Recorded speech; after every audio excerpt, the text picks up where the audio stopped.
레몬 친구 라임과 트랜스포머 옵티머스. 사모펀드는 뭔가요? 아, 완전 사기네요. 네. 안녕하세요. 안녕하세요. 설. 수기입니다. 안녕. 오늘은 여기저기서 들려오는 레몬 친구 라임과 트랜스포머 옵티머스 사태는 도대체 무엇인지 이야기를 해보려고 합니다.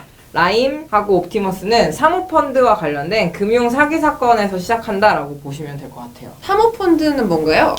아, 우리만 모르는군요. 그래서 우리만 돈이 없어요. 아시는 돈- 분들은 있을 거예요. 돈 없는 우리만 모르는군요. 아, 투자 금액이 돈 없는 청년들. 사모펀드가 뭔가요는 그 초록색 창에 검색하면 굉장히 많이 나오는데 지식이. 사사로이, 그러니까 비공개로 모여서 투자를 하는 거예요. 반대 개념이랑 비교해서 생각하시면 이해하기 쉬운데 사모펀드의 반대는 공모펀드입니다. 일단 두 개 차이가 있는 게 사모펀드는 인원 제한이 있습니다. 49명 이하가 투자를 해서 할 수 있고 공모펀드는 일반 다수 사람. 그리고 공모펀드는 펀드 상품을 출시하기 전에 금융감독원의 허가를 받아야 돼요. 승인을 받아야 되는데 사모펀드는 그런 제한이 없어요. 그리고 모집 방법도 공모펀드는 일반적으로 공개해서 모집을 하는데 사모펀드는 앞서서 말씀드렸던 것처럼 비공개로 모집을 합니다. 그건 엄청 불투명하고. 네. 하지만 사모펀드를 투자하는 이유가 있죠. 왜요? 하이 리스크, 하이 리턴이라고 해서 고위험, 고수익률, 높은 위험이 있지만 그만큼의 높은 수익률을 보장한다라고 해가지고 사모펀드가 또 운용이 되고 있습니다. 그건 적은 숫자의 사람들이 돈을 모아서 펀드를 할 정도가 돼야 되니까 되게 돈 많은 사람들만 하시겠네요. 그쵸. 보통 원래는 5억 원 이상 가지신 분들이 투자를 할 수 있었는데 이게 사모펀드가 사실 2015년에 우리나라에 들어온 지는 꽤 됐는데 투자가 많이 이루어지지 않으니까 2015년에 규제를 풀었어요. 그래서 5억 이상 막 투자할 수 있었는데 그걸 풀어서 1억 원 이상도 투자가 가능하게. 억도 없으니까. 펀드를 판매할 때 이거는 사모펀드입니다. 위험이 수익률이 높이 날 수 있지만 위험도 그만큼 높습니다. 위험이 높다는 것은 돈을 돌려받지 못할 수도 있다는 건데 이제 투자 자산 운용 회사가 옵티머스 같은 경우는 사람들한테 이번에 진짜 우리 회사에서 좋은 상품이 하나 나와가지고 이거 꼭 사장님한테만 아무한테나 말하면 안 돼요. 사장님한테만 알려드리는 건데 한번 투자하셨으면 좋을 것 같아요. 이제 여윳돈이 더 없는데. 아, 제가 맨날 자산 관리 해드리는데 그 아드님 주신다고 모아놓은 돈 있잖아요. 그럼 전세자금 투자해서 잃으면 어떡해요? 아, 이게 국공채에 투자하는 거라서 나라가 망하지 않은 이상 잃을 일이 없어요. 저희 형 고수익률이 나오는 요물이에요, 요물. 네, 믿고 맡기는 아, 거야. 그럼요. 그런데 이게 국공채에 투자된 게 아니라는 거죠. 라임 같은 경우는 그들 용어로는 펀드를 복잡하게 설계했다, 디자인했다 이런 말을 쓰는데 돌려막기 했다 이거 돌려막기 아닙니까? 개수작 사기인 거죠. 판매가 중단됐어요. 투자자들이 원할 때 다시 돈을 돌려주는 걸 못하게 된 겁니다. 아들 전세자금인데? 네, 그래서 그런 사기 피해를 당하신 분이 몇천 명은 된다고 하더라고요. 전세자금 맡기신 분, 노후자금 맡기신 분. 네. 그래서 지금 집단 소송 중이라고 해요. 아, 완전 사기네요 그러면. 네. 근데 왜 이렇게 국정감사나 뭐 신문, 뉴스 이런 거에 계속 나오는 거죠? 그러니까 이 사건은 피해자가 있는 금융 사기 사건인 건데 1000명이나 네. 있는. 이 회사가 사실은 감사도 제대로 안 받고 이럴 수 있었던 것, 정치권에 뒷배가 있었던 것 아니냐. 커넥션이 있었다. 그쵸.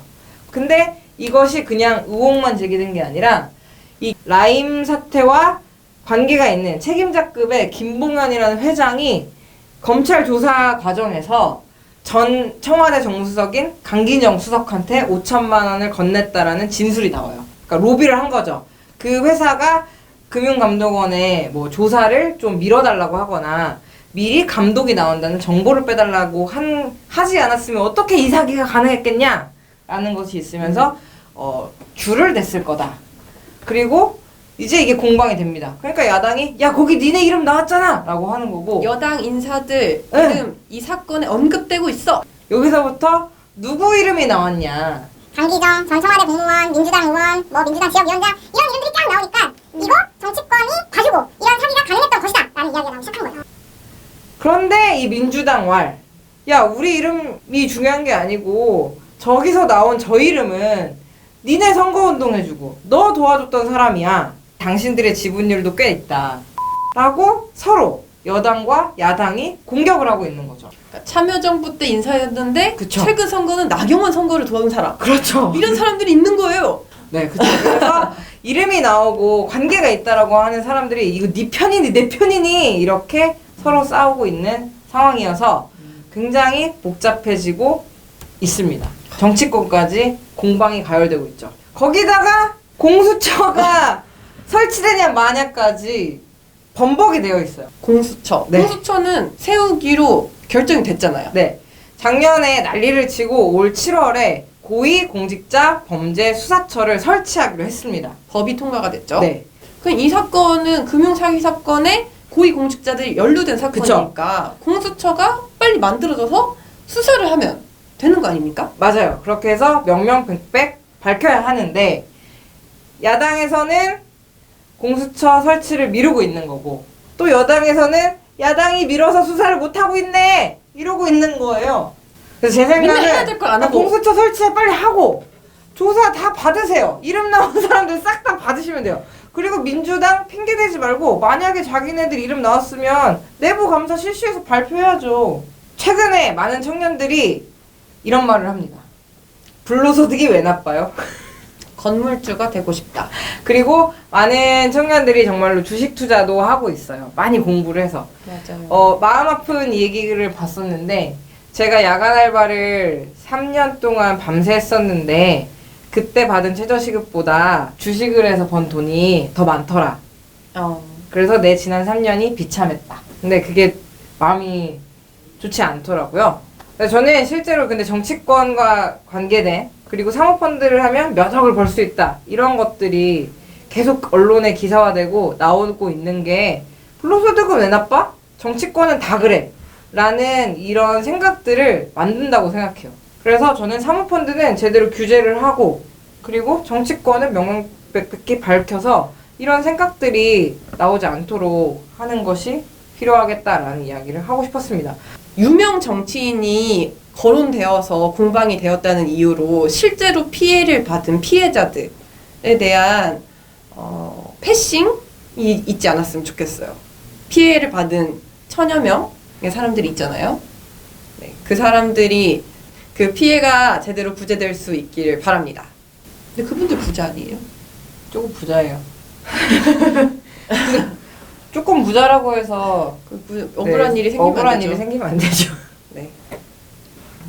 네, 오늘 어려운 주제를 복잡했어요. 했는데요. 근데 너무 많이 얘기들 나와서 짚지 않을 수 없었습니다. 네, 근데 어쨌든 빨리 사건이 잘 해결되는 방향이 될 수 있도록 저희도 주의 깊게 지켜보도록 하겠습니다. 다음 주에도 복잡한 사안으로 찾아뵙도록 하겠습니다. 감사합니다. 안녕. 하나도 안 맞네. 펀드 매니저님 안녕하세요. 네, 안녕하세요. 제가 펀드를 한번 도전을 해볼까 하는데 도전해보는 사람이 오진 않아요. 그래요? 이거는 나라가 망하지 않는 이상